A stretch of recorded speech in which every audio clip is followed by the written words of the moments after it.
Hello and welcome to the TCS podcast, where we are dedicated to helping you achieve extraordinary growth and success to create lasting impact on your families, companies, and communities. I am Eric Guy, president of TCS. Joining me today is one of our many friends from Leeboy, Mr. Brian Hall. Welcome, Brian. Thank you for having me today, Eric. Glad to be here. So Brian is I'll give a little bit of Brian's background and then he can fill in the rest. He's the territory sales manager for the southern region for Leeboy and an asphalt training specialist. What else do we need to know about you, Brian? How long you been with Leeboy?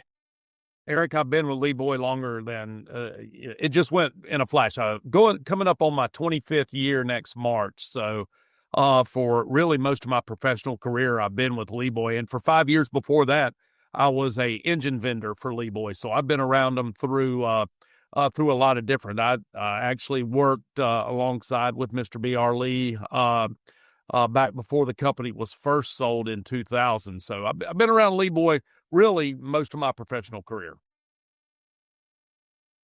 So I guess you like it, huh?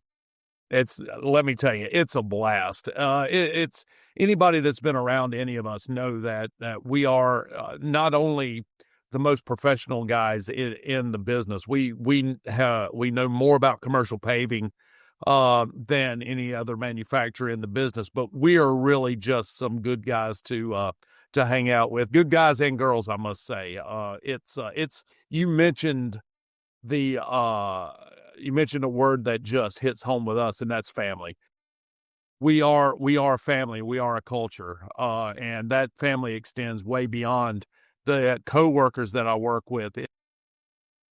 It's the people that I've dealt with over those 25 years have become part of the Leeboy family. And as I mentioned one time on a call, I said, we celebrate with you, we mourn with you, just because it is that family. So yeah, it's a good place to be. Yeah, we had the privilege of just being down there hanging out with you a little bit with your gang there, and we had a good time. One, just chatting it up, but doing some training and things like that. And I can definitely speak to that. I love that wall. When you walk in and you see the wall with all those pictures and everybody, you being one of them being up on the wall, and you see the length and longevity of everybody that's been there. But we're going to get into just innovation today. You give us some background of that, the challenges in the industry that you see, and the role of equipment that's shaping kind of the future of construction here. So let's start with kind of the evolution of paving equipment here, Brian, if we can. Can you share how Leeboy has adapted its equipment to meet the demands of the paving industry? Wow, Eric. As I said, I've been with Leeboy since 2001, and one of our machines that we sold then was actually, we called it a pull box paver, and that was the original commercial paving machine, and it did just that. You attached it to the back of a dump truck and pulled it while it screeded out the material. And if you've never seen one work, I invite you to go ahead and look online and look at a pull box paver. But the biggest machine that we had back then was an 8500 at 15,000 pounds. And that machine built Leeboy. It built most of the contractors across the country. But now we have an 8616 paver at 24,000 pounds, and we've got even a larger paver at 36,000 pounds. And these are still all considered large commercial machines. We're not even getting into the highway class. So they have really just been reacting to the needs of an ever-changing world.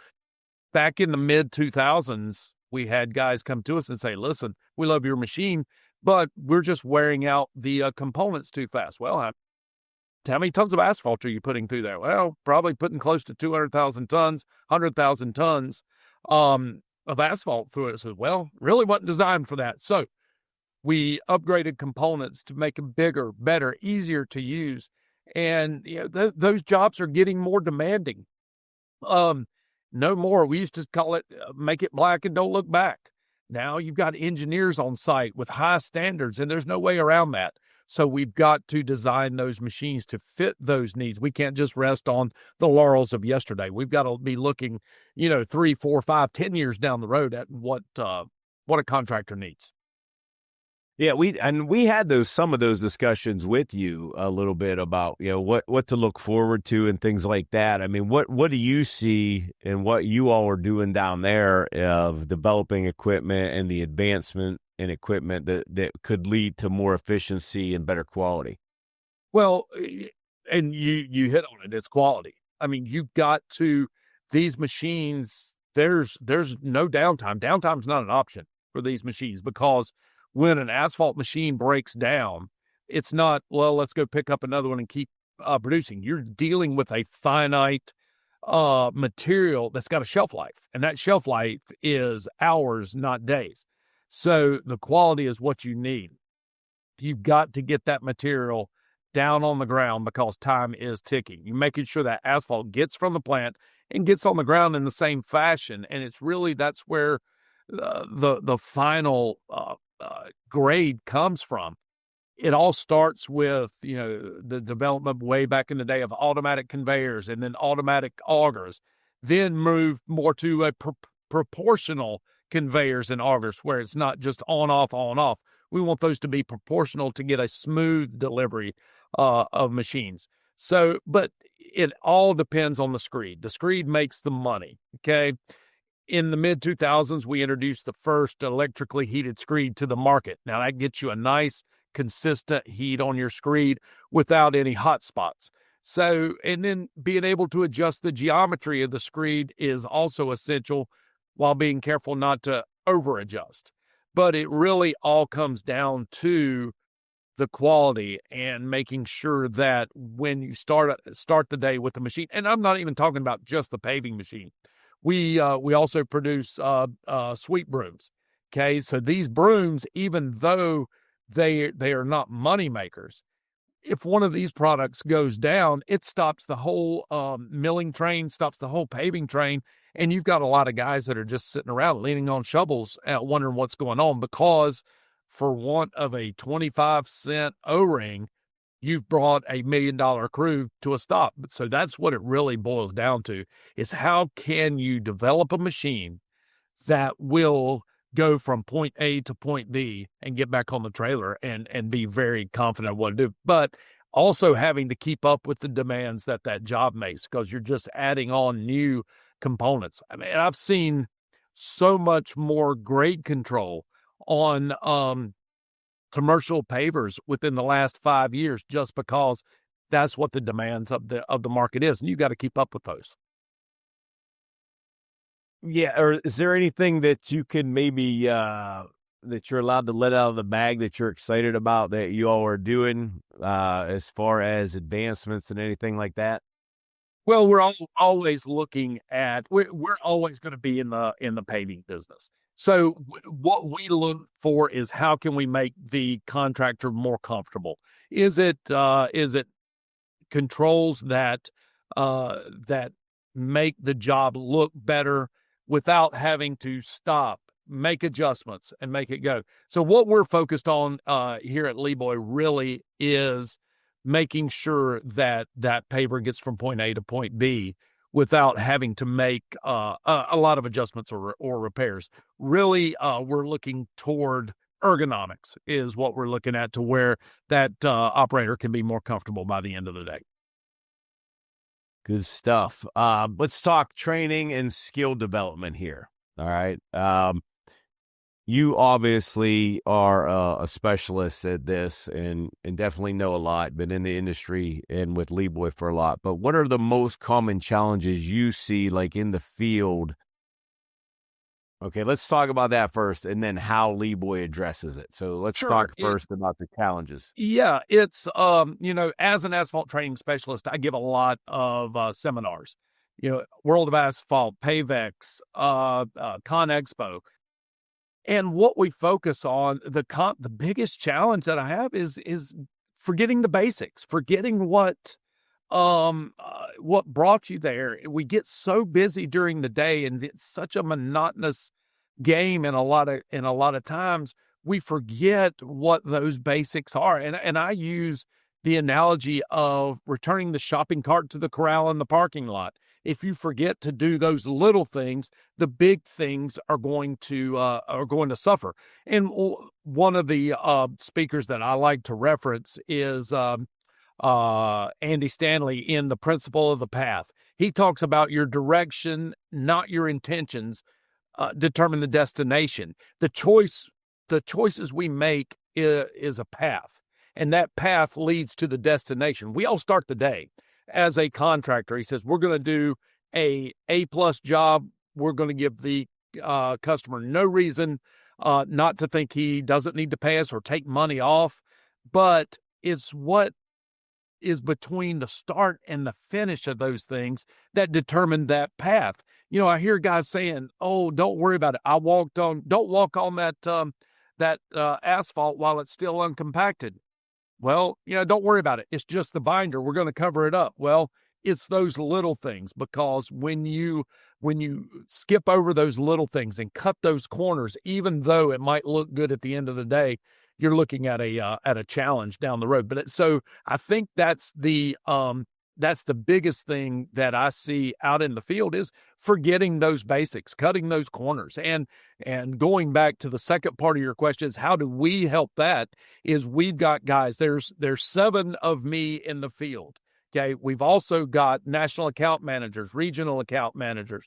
We've got a rapid response team that are able to go out in the field and work and hold hands. Now, when I teach these classes, the contractors look at me and say, listen, we know you sell asphalt pavers. What can you teach us?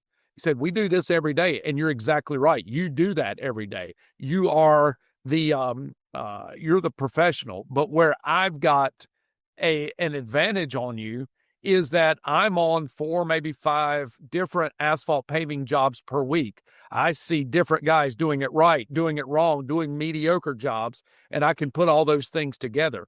When you're with the same crew doing the same type jobs, maybe that tunnel vision begins to be a detriment. So we can come to your job site and say, listen, I've noticed that other successful contractors do it this way. Maybe you want to consider that. And that's what we do at Leeboy is we're your partner. We want to make sure that when we deliver a machine, you know how to use it properly. When you ask us a question of how you could do that better, we'll find you that answer. We want to make sure that when that machine has reached the end of its useful life, that you call your Leeboy dealer and say, hey, can I get that same kind of service? And here's the key is you might have delivered that machine and we came in and had a startup training with you, whatever you require. Then 2 months later, you've got a new crew or you've got new guys that you've hired. So we want to also be able to come out. I get the guys call and says, hey, how much would you charge us to come out and do that again? Won't cost you anything. In fact, I might even buy lunch for you. So that's what we do to try to promote doing the right things out in the field. So hope that answers your question. It does, because this question piggybacks off of that, Brian. How important is continuous training for contractors, and what role does it play in business success? I know you've been a part of TCS. You've seen what we do here with that constant training, right? And I think you've seen the benefits of that in our environment, because the ones that are doing that and taking advantage of the training are the ones that keep getting better and growing their businesses and making better business decisions. But how important, from your perspective, is that continuous training for contractors? Well, times change. So do people. Okay. Let's be clear on paving.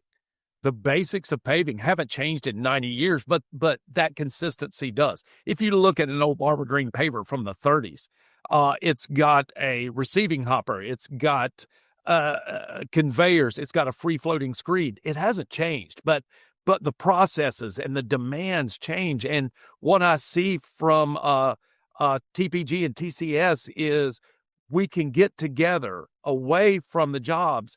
And what's even more important You've got guys from Michigan talking to guys from South Florida, talking to guys from Arizona, and learning new things that may or may not. Listen, I've got the funniest thing is I see guys on social media saying, my South Florida guys will brag because they put down 500 tons today.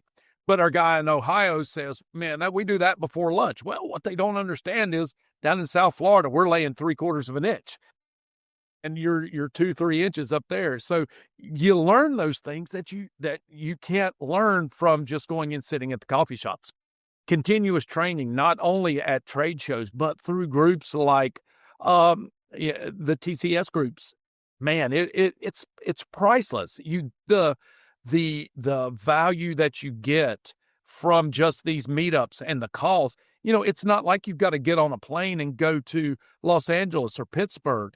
All you got to do is get on a call once a week with some guys and say, listen, I've had this problem, and it may have nothing to do with asphalt. It might have to do with accounting procedures. So, those continuous training is way to go. But, the best training, for us in the nuts and bolts is on site at your place. And the key too is an open-minded crew. Crews that know that they can learn every day that, just because I did it this way for 20 years doesn't mean that I did it right for 20 years. And that's what we've got. The best crews do it the same way every time, every day. But that also means they might be doing the wrong thing every time, every day. So that ongoing training and the open-mindedness really is the fun part of doing what I do. Yeah. So let's give us some future outlook. I know you don't have a crystal ball, but what do you see as far as emerging technologies or trends that will revolutionize the paving industry in the next 5 to 10 years? What's been fun to watch just from being in the industry is what's going on with autonomy. We see even these huge off-road trucks being driven with no operator. They've got a guy sitting in front of a computer in a main office running through the mines and the quarries, and even on job sites. You've got an operator sitting in a bulldozer or even a grader. All he's got to do is drive the machine because it's already been laid out for him and the adjustments are being made. We see that in the dirt industry. That's going to lag a little bit, I think, in the paving industry because every job is so different. The shape of the layout to the landscape cutouts. So that, AI, emerging technologies, I think is going to lag a little bit on the job site. Now I'm going to tell you where the trend is going, and I'm going to steal this from one of my colleagues that does nothing but trains. He says we need to make asphalt great again. Okay, and that's what's happening. We need to make it sexy again. And where that is happening is in your high schools, in your trade schools. I have got a guy told me years ago, learn asphalt and you'll never want for a job in your life. And that is the honest truth because, every crew needs a guy. Okay. That's the biggest problem we've got now is finding guys. Eric, I work in 4 states, Georgia, Alabama, Mississippi, and Florida. And let me tell you, even though you guys in Pittsburgh are serving up your pumpkin spice and the leaves are falling off the trees, it's hot down here. And we're dealing with 300-degree asphalt. And today, I think in Mobile, Alabama, the high is going to be 86 degrees, and man, it is humid. What could be more fun to be on a asphalt crew than that? But those guys love it. You learn that job, and you'll never want for a job in your life because, I don't care whether it's working at your local department store or being on a paving crew. You show up to work every day, you do the job, you leave when the job is done, and you're moving up in this industry. So I know you were looking for something a little bit more glamorous, but man, we've got to find some skilled operators, and that's going to be the future outlook, is making sure that we can keep those operators on the job site and not want to go work inside in the air conditioning. Yeah, I know we have some young bucks at TCS, and I'm excited. I love watching them get after it, man. And because they're hungry and they're being successful at it, and they're building their businesses. And to your point, I laugh at your point. If you know asphalt, you'll have a job forever. I mean, there is a lot of truth in that statement. Sure, a whole lot of truth. As far as trends and things go, you've talked a little bit about TCS, Brian. Or we both have.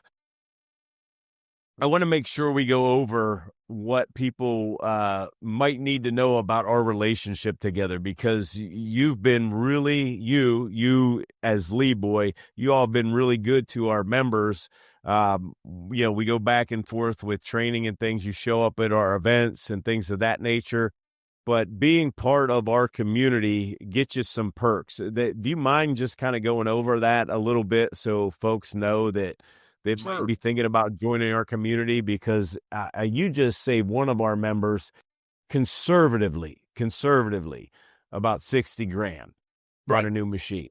So could you go over that and just tell them what else they would get if they were part of it? Yeah, I mean, the easy part is, and that's what makes TCS so much different, whether you're in the inner circle or not, makes it different. I call on contractors all over the Southeast and in some cases all over the country to say, yes, I belong to this network of paving guys. I belong to that network of paving guys. And what they really do is they get together and they gripe about the jobs that they're on. They gripe about their vendors and they beat them up for lower pricing and all this. Now, that's a great benefit of being part of TCS is the discounts. But man, saving the upfront cost is just a small part of what you're getting as a partner with Leeboy during that TCS. What you're getting is a one-on-one relationship, because, listen, it's not just myself that comes to the meetups, that gets on the phone calls, that appears on the podcast. I'm a sales guy. What I do every day when I get up is convince everybody that our machine is the best. We're better than the other guys. Okay, that's my job. But who else you're meeting at the meetups and the phone calls are our product support personnel. We've got our vice president of product development that is on most of these calls and most of these trips as well. You're not just talking to the guy that says, hey, can you get me a couple percentages off of this? Can you throw in a couple options? What you're getting is, hey, this is what I've found, not only with your machines, but other machines that I think would be helpful. And then what we're doing is we're putting our pencils down and put our pencils together and saying, you know what? He's right. We listen. There's a decal on every one of our machines that says "Designed with the paving professional in mind." Okay. Not only do we know what you want to pay for that machine, we know what options you want on that machine, what options you don't want on those machines, what we're doing that we need to stop or we need to start. That's what you're getting. You're getting that relationship. You're part of the Leeboy family. Whether you buy just our smallest plate compactor, our smallest roller, tank, or even our biggest paver, you're part of our family and you're part of the future of this company. So yeah, we are saving some of that upfront cost, but reason why people join your organization, Eric, is the value that it brings that sometimes can't be measured in dollars. But fortunately for your members, yeah, some of it can be measured in upfront dollars as well. So that's what we can offer you at Leeboy, is being part of that family. And you've got a voice, and we're all ears at the meetups or on the conference calls. Yeah, very well said. Very well said. All right, as always on the TCS podcast, we always do some rapid fire questions. You ready for those? I am ready to go. Lay it on me. All right. What's your go-to tool on a job site? Well, in fact, I'm going to give you a kind of a canned answer that you might not been expected, but I just happen to have one with me right here. Do you recognize this guy? Oh, well, and that's also my new granddaughter. So this is the best tool that you can carry on the job site because when there's an issue, when there's a problem, whether it's with your equipment, with the plant, with your supervisor, that's the tool you need. Now, I'll go back and give you a better tool, is a infrared temperature gauge. You've always got to measure the temperature of your mix. Okay, whether it's coming in cold, whether it's coming through cold, is your screed heating up? So, I kind of gave you an off-the-wall answer, but that temperature gauge, you got to have that in your back pocket to make sure that if you've got a defect, where is that defect coming from? Good. One piece of advice for new contractors. Keep an open mind. Learn from the old guys, attend not only the training sessions, but the networking, both in your area and outside. Just keep that open mind. You never know it all. You can always learn something. There's guys that's been doing this forever, and they'd love to sit down and tell you what happened on this other job that they had. So just, keep that open mind. Nobody knows everything. We've got to make sure that we can learn, and maybe it's something so minor, but it could be life-changing in your business. Next one is favorite paving project you've worked on. Eric, I've really got two, and I'll be quick. I won't go into the weeds, but these were kind of fun. Number one, back some years, and if you're a NASCAR fan, you might remember that the Talladega Speedway used to be the haulers would have to come over turn 3 right across the track. Well, some years back, they decided to build a tunnel. So they cut out 140 feet of track to build this tunnel, not only for the haulers, but for these huge RVs that would have to come through. Filled that in. We had to pave about 140 feet. So we used one of our 8520 pavers to pave that. And really the check mark on that for a job well done is some of the press took a ride with one of the drivers around the track, just showing the different parts of the track, not necessarily the new paving part, but when he crossed the area that we paved, he explained what had been done and commented that you couldn't really feel the transition at all. So that was kind of fun being on that job. And number two, this really wasn't a paving job, but it was really fun. But you guys may remember the Deepwater Horizon oil spill back in 2010, which was just a real tragedy for the Gulf Coast. BP came to us and asked us to try to develop a machine that would help clean these beaches and get these beaches cleaned up. So we made a version of our force feed loader that was able to scoop up sand off the beach and filter the sand and get rid of these little tar balls that we had, so that these beaches could be, the people would come back to the beaches and generate that income on the beaches. So that was fun as well. So those are the two that really stand out in my mind. Good. Most challenging aspect of paving. Well, I think that challenging aspect is going back and teaching that new guy. What I see is when a new guy starts, he doesn't know anything. He knows that, like I like to say, fluffy asphalt goes in the front and road comes out the back. Okay. And when you teach him, he's going to get a little hazing. That's just part of being on a crew. They're going to go get him to find the asphalt stretcher, which of course doesn't exist, but you've got to teach that new guy. You got to take him under your, under your arms and teach him, just don't leave him blowing in the wind, because he's going to go find another job because nobody took the time. So that's the most challenging, not to mention just standing out there in the heat, wondering, I'm lucky. I show up on a job. If I get too hot, I sit out, I go back to my truck and drink some water. These guys don't have that ability. So they're out there. So it's really challenging, but those two things I think are the biggest. What's a trend in construction you're excited about? I go back to saying, making asphalt great again. It's, asphalt is the most recycled material on the face of the earth. Okay. They're finding more and more ways to be sustainable. Okay. It's not just a buzzword in politics, man. We've been given this earth for a very short time. We've got to find ways to reuse this material. Let's, use the oxygen that we've given. The new engine technologies make it so we can breathe a lot better. We can recycle. This cold in place recycling is so cool that they can take a road and with a train of machines start and finish a road, within hours. Okay. Just by using what's on the ground. Okay.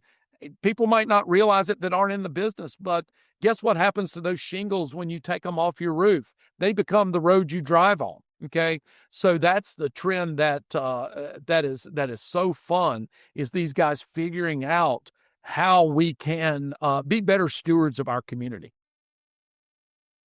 Good. And then the last one, the best advice you've received in your career. Slow down. There's a lot of things that you see on the internet about, what makes a good man. And, some of them are funny and some of them are not. But, never shake a man's hand while you're sitting down. When offered a mint, take it. Mine is to slow down and enjoy the day. I drive thousands of miles a week by myself. Okay. I get the time to take in a lot of these things. Slowing down, enjoying what you do, enjoying the people that are around you, because you got to remember, it's what we do. It's not who we are. Okay. Just slow down and just remember why you're here and why you're doing this. And, man, because, days are long, but the years are short, right? That's correct. Well, thanks again, Brian. Any last words for our audience, especially our TCS members? Now, I tell you, it's you can count on Leeboy. And I don't want this to be an infomercial for Leeboy, but paving is in our heart. We never go away from that. The founder of our company was an asphalt contractor, and it started from the beginning there. The future of our machines will always be around designing the machines with the paving professional in mind. We want to make him more comfortable with the process. Being affiliated with groups like yours, Eric, is just another step in how we can be better stewards to our industry. We don't attend these things to hand out brochures.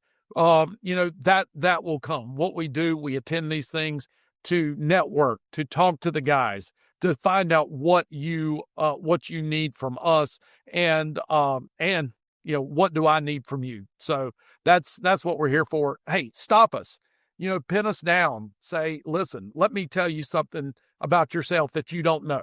So we love it. We love talking about this industry, and that's where this partnership really, really makes it rings true. Well, good stuff. Thanks again for being on. I know we'll see some of you here next week out in California at the meetup, and then again at the retreat. Hopefully we can come back down and chat it up with you some more down there at HQ as well, because that was a fun time. Until next time, keep leading, keep growing, and keep winning. We'll see you next time.